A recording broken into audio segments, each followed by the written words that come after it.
এটা সৌদি আরবে জেদ্দা শহরের আবাসিক হোটেলে মাসের জন্য ভাড়া দেয়।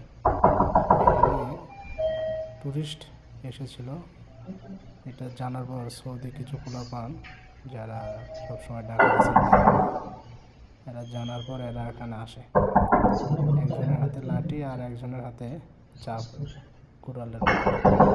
প্রথমে সাইড থেকে প্রবেশ করতে যাতে খোলা মাত্র এদের ভিতরে ঢুকে ওর কাছে যা আছে ওগুলো সব ওরা নিয়ে যায়।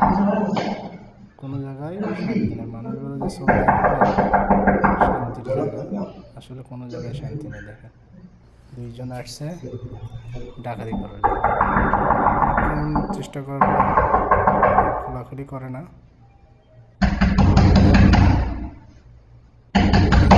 এটার মতো দরজা বাড়াবাড়ি করছে কিন্তু খোলে না। ওই কুড়াল দিয়ে দরজা মারামারি শুরু করে।